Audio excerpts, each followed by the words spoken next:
Estamos a 22 de junio de 1633.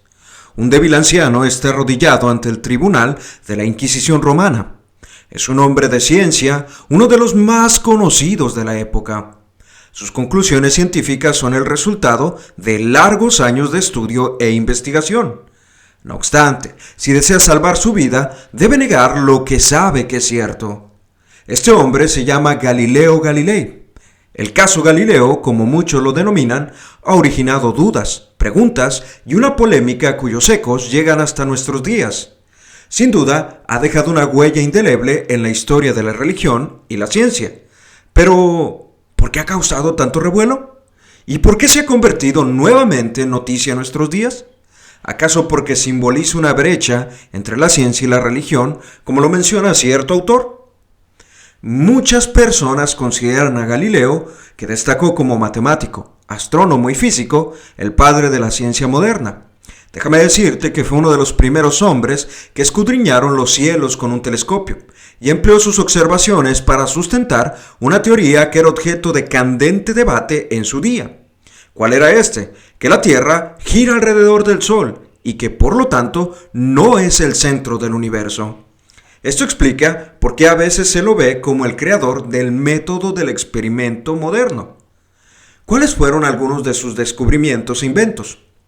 En su papel de astrónomo descubrió, entre otras cosas, que Júpiter tiene satélites, que la Vía Láctea está formada por estrellas, que la Luna tiene montañas y que Venus experimenta fases al igual que la Luna.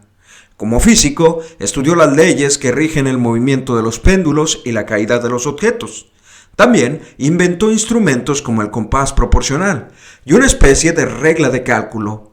Y basándose en los datos llegados de Holanda, construyó el telescopio que puso el universo al alcance de sus ojos. Su prolongado enfrentamiento con la jerarquía eclesiástica, sin embargo, transformó la trayectoria de este ilustre científico en todo un drama. El caso Galileo. Pero vamos a analizar cómo empezó y por qué surgió. Ya a finales del siglo XVI, Galileo había adoptado la teoría de Copérnico. ¿Cuál era esta? Bueno, que la Tierra giraba en torno al Sol y no al revés, lo que se conoce como sistema heliocéntrico. En el año de 1610 descubrió con su telescopio cuerpos celestes que nunca antes se habían observado y se convenció de que había encontrado la confirmación de dicha teoría. Según el grande diccionario enciclopédico UTEC, el objetivo de Galileo no era sencillamente realizar estos descubrimientos. Deseaba persuadir a las personas de mayor categoría de la época, entre quienes había príncipes y cardenales, de la veracidad de la teoría de Copérnico. Abrigaba en la esperanza de vencer las objeciones que planteaba la Iglesia e incluso ganar su apoyo con la ayuda de amigos influyentes que tenía. En 1611, Galileo viaja a Roma para reunirse con los altos cargos eclesiásticos. Pero aunque utilizó su invento, el telescopio, a fin de mostrarles sus descubrimientos astronómicos, las cosas no resultaron como lo había esperado. Para 1616, como era de esperarse, Galileo era oficialmente objeto de investigación. Los teólogos de la institución romana calificaron la teoría heliocéntrica de filosóficamente insensata, absurda y formalmente herética, ya que en muchos aspectos contradecía de forma expresa las oraciones de las Santas Escrituras en su significado literal, su interpretación común y la opinión de los santos padres y de los doctores en teología. Galileo se reunió con el cardenal Roberto Bellarmino, considerado el mayor teólogo católico de sus días y apodado el martillo de los herejes. Este le advirtió de manera formal a Galileo que tenía que dejar de propagar las ideas acerca de su sistema heliocéntrico. Es aquí cuando él se topa cara a cara con la Inquisición, ya que Galileo intentó actuar con prudencia, pero sin dejar de defender la teoría de Copérnico. 17 años después, en 1633, compareció ante el tribunal inquisidor. Aunque el cardenal Bellarmino ya había muerto, para ese momento su principal opositor era el mismísimo Papa Urbano VIII, quien en el pasado le había favorecido. Algunos autores han considerado este proceso uno de los más famosos e injustos de la antigüedad, que podría ser comparable a los de Sócrates y de Jesucristo. ¿Qué condujo a la celebración del juicio? Galileo había escrito un libro titulado Diálogo sobre los dos máximos sistemas del mundo, en el cual, como era de esperarse, defendía el heliocentrismo. En 1632 fue citado ante el tribunal, pero como estaba enfermo y contaba con casi ya 70 años, se demoró. Para evitar que lo arrestaran y lo llevaran encadenado, finalmente viajó a Roma al año siguiente. Por orden del Papa, Galileo fue interrogado e incluso amenazado con ser sometido a torturas. La cuestión de si este anciano enfermo fue torturado o no, hasta la fecha sigue siendo causa de polémica.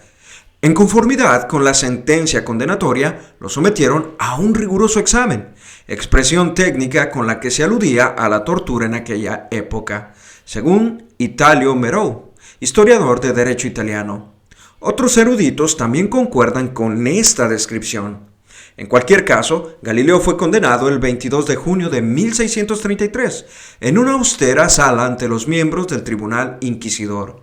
Se le declaró culpable de haber defendido y creído la doctrina falsa, contraria a las sagradas y divinas escrituras de que el sol no se desplaza de este a oeste y de que la tierra se mueve y no es el centro del mundo. Puesto que Galileo no quería convertirse en mártir, tuvo que retractarse. Tras la lectura de su sentencia, el anciano científico, de rodillas y ataviado como un penitente, declaró con solemnidad: abdugo, maldigo y aborrezco los susodichos errores y herejías, la teoría de Copérnico, y en general cualquier otro error, herejía y secta contraria a la Santa Iglesia. Después de haberse retractado, Galileo golpeó el suelo con el pie y protestó: y sin embargo, se mueven. Los comentaristas nos afirman que la humillación de haber adjurado de sus descubrimientos mortificó al científico hasta su muerte. Su condena a prisión se conmutó por la de arresto domiciliario de por vida, y a medida que perdía la vista, fue quedándose prácticamente aislado. Muchas personas han llegado a la conclusión de que la experiencia de Galileo demuestran que la ciencia y la religión son irremediablemente incomparables. De hecho, a lo largo de los siglos, su caso no solo ha distanciado a la gente de la religión, sino que ha convencido a muchos de que esta es por naturaleza una amenaza para el progreso científico. ¿Pero es cierto? El Papa Urbano VIII y los teólogos de la Inquisición romana condenaron la teoría copérnica alegando que era contraria a la Biblia. Los detractores de Galileo citaban las palabras de Josué: Sol, tente inmóvil, según la cual ellos habían de entender literalmente, como lo menciona Josué capítulo 10 versículo 12, si tú lo quieres revisar. Sin embargo, surge una pregunta: ¿de veras contradecía la Biblia la teoría de Copérnico? Déjame decirte que esto no es así. Lo que estaba en contradicción con la ciencia era una evidente interpretación errónea de las Escrituras. Así lo veía Galileo. Galileo fue más allá. Afirmó que dos libros escritos por el mismo autor, la Biblia y el libro de la naturaleza, no podían contradecirse el uno al otro. Pero añadió que nadie podía asegurar con certeza que todos los intérpretes hablaran por inspiración divina. Es probable que esta crítica implícita de la interpretación oficial de la Iglesia se tomara como una provocación y fuera la causa de que la Inquisición romana lo condenara a juicio. A fin de cuentas, ¿cómo se osaba un simple laico criticar las prerrogativas de la Iglesia? Basándose en el caso de Galileo, varios eruditos han planteado dudas sobre la infalibilidad de la Iglesia y del Papa.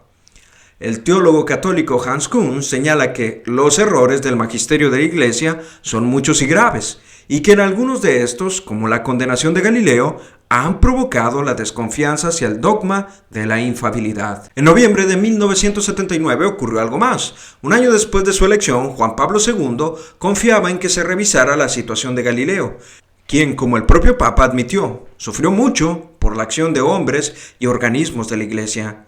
13 años más tarde, en 1992, una comisión designada por el mismo Papa reconoció: algunos teólogos contemporáneos de Galileo no supieron interpretar el significado profundo, no literal, de las Escrituras, cuando éstas describen la estructura física del universo creado.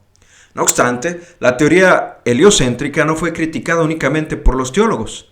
El Papa Urbano VIII, que desempeñó un importante papel en el proceso de Galileo, seguía insistiendo de manera inflexible en que se abstuviera de socavar la doctrina eclesiástica de siglos de antigüedad, de que la Tierra es el centro del universo, y que, como sabemos, no está basada en la Biblia, sino que son ideas humanas, ya que esta idea procedía del filósofo griego Aristóteles.